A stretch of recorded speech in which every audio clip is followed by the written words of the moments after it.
দর্শক, এখনকার সময়ের সবচেয়ে আলোচিত বিষয় জাতিসংঘের মহাসচিব জনাব অ্যান্তোনিও গুতেরেজের যে বাংলাদেশ সফর এবং সমসাময়িক বাস্তবতা নিয়ে আজকে আমরা কথা বলবো। দর্শক, আপনারা নিশ্চয় জানেন যে বাংলাদেশের যে ভূরাজনৈতিক সমীকরণ এবং বিশ্ব রাজনীতি থেকে শুরু করে সব জায়গায় কিন্তু একটি টালমাটাল অবস্থা বিরাজ করছে এবং তার মধ্যে জাতিসংঘের যিনি মহাসচিব ছিলেন জনাব অ্যান্তোনিও গুতেরেস, তিনি বাংলাদেশে এমন একটি সময় এসেছেন যখন বাংলাদেশের রাজনৈতিক পরিস্থিতি থেকে শুরু করে বাংলাদেশে যে ভূরাজনৈতিক যে সমীকরণ, সেই সমীকরণগুলোর কিন্তু একটা জটিলতর অবস্থায় অবস্থান করছে। তো সেই বিষয়গুলো নিয়ে জাতিসংঘের মহাসচিব বাংলাদেশে এলেন এবং বাংলাদেশের সবচেয়ে যে বড় সমস্যাটি আপনারা নিশ্চয় জানেন যে রোহিঙ্গা জনগোষ্ঠীর যে বোঝা বাংলাদেশ বহন করছে এবং আন্তর্জাতিক সম্প্রদায়কে নিয়ে বাংলাদেশ যেভাবে এগিয়ে যাচ্ছিল, সেখানে কিন্তু যে আন্তর্জাতিক যে দাতব্য সংস্থাগুলো ছিল যুক্তরাষ্ট্রভিত্তিক, তারা কিন্তু তাদের যে ফান্ড, সেই তাদের যে অর্থ বরাদ্দ কার্যক্রমটি শিথিল করার ঘোষণায় রোহিঙ্গাদের ভাগ্যে যেন একটা ঘনঘটা কালো মেঘের ঘনঘটা দেখতে পেয়েছি আমরা।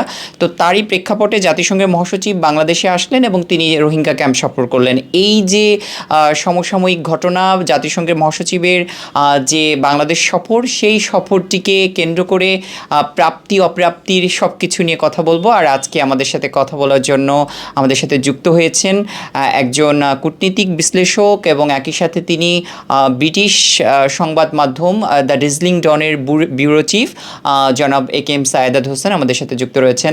ভাই, আপনি কেমন আছেন? আলহামদুলিল্লাহ, থ্যাংক। আপনি নিশ্চয় জানেন যে জাতিসংঘের মহাসচিব বাংলাদেশ সফরে এসেছেন এবং রোহিঙ্গা সংকট নিয়ে যখন বাংলাদেশ ভুগছে, এই বিদ্যমান বাস্তবতা আপনি কিভাবে এটিকে বিশ্লেষণ করবেন?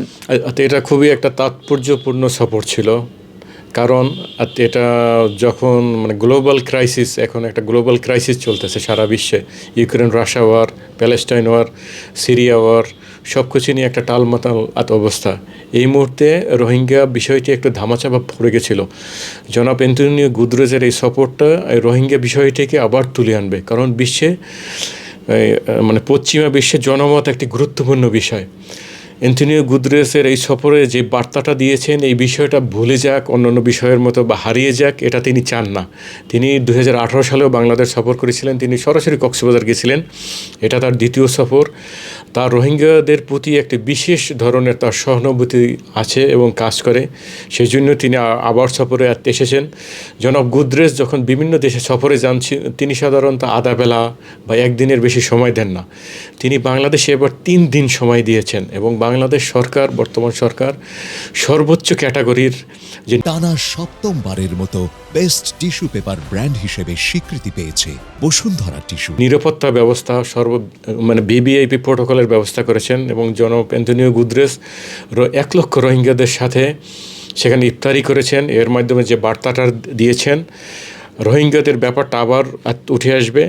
আমরা জানি এবং আপনি জানেন যে রোহিঙ্গাদের পিছনে প্রতি বছর 600 থেকে 700 ইউএস ডলার তাদের জীবনযাত্রার জন্য ব্যয় করা হয়, যেখানে জাতিসংঘ 1 থেকে 150 বা 200 ডলার প্রদান করে থাকে। বর্তমানে ফান্ড কাটালের জন্য নতুন সরকার গঠিত হবার পরে ফান্ড কাটালের জন্য সেটাও দিতে পারবে কিনা অনিশ্চিত হয়ে পড়েছে। আর বাকি টাকা 600-700 ডলারের ভিতরে 100 বা 150 ডলার জাতিসংঘ থেকে আসতো, বাকি টাকাটা বাংলাদেশ সরকার বহন করত।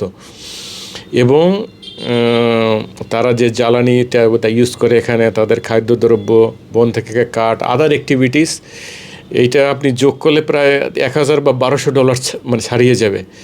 সো যেহেতু জাতিসংঘের ফান্ড কাটেল হয়ে গেছে এখানে, বা ফান্ড ক্রাইসিস, আপনি জানেন জাতিসংঘের নিজস্ব কোনো ফান্ড নেই। তাদের ফান্ডগুলো বিভিন্ন দেশের চাঁদা, বিভিন্ন সদস্য দেশের চাঁদা, বিভিন্ন দেশের অনুদান, বিভিন্ন ব্যক্তির অনুদানের উপরে চলে সংস্থাটি।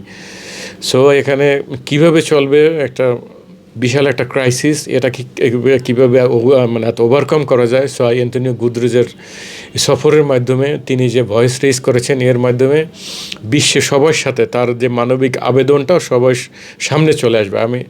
আমি মনে করি যে এটা বিশেষ একটা তাৎপর্যপূর্ণ ঘটনা বাংলাদেশের জন্য, রোহিঙ্গাদের জন্য। তিনি বলেছে রোহিঙ্গাদের একটা সেফ রিপার্টিশন চায় এবং ওখানে যেও তারা যেন সেফলি বসবাস করতে পারে, সেটাই জাতিসংঘের চাওয়া। আমরা যদি একটু জানতে চাই, আপনি এই যে জাতিসংঘের মহাসচিবের বাংলাদেশ সফর এবং ভূরাজনৈতিক যে বাস্তবতার যে জায়গাটিতে বাংলাদেশ দাঁড়িয়ে আছে, এটিকে আপনি আসলে কিভাবে দেখছেন? বিশেষ করে আমাদের বিভিন্ন প্রতিবেশী দেশ থেকে শুরু করে আঞ্চলিক শক্তিগুলো, তাদের এই যে সফর, এই সফরের মধ্য দিয়ে বাংলাদেশ আসলে কূটনীতিক জায়গা থেকে কতটুকু এগিয়ে গেল? তো অবশ্যই বাংলাদেশ এখান থেকে এগিয়ে গেছে আমি বলবো, কারণ আপনি জানেন যে রোহিঙ্গা রিপার্টিশন এটা এবং তাদের শান্তিপূর্ণ প্রত্যাবাসন এটা শুধু বাংলাদেশের উপরে নির্ভর না, এখানে বড় বড় ভূ রাজনৈতিক প্লেয়ার এখানে জড়িত আছে। এখানে চায়নার বিশাল রোল আছে, এখানে রাশিয়ার বিশাল রোল আছে, এখানে ইউএসএর বিশাল রোল আছে, এখানে ভারতের একটা রোল আছে, এখানে আসিয়ানের বড় একটা রোল আছে। আসিয়ানের ভিতরে এখানে আপনি দেখবেন মালয়েশিয়া, ইন্দোনেশিয়া, তারা অলওয়েজ রোহিঙ্গাদের শান্তিপূর্ণ মানে প্রত্যাবর্তনের জন্য অলওয়েজ তারা ভয়েস রেজ করে যাচ্ছে, তারা বড় ভোকাল।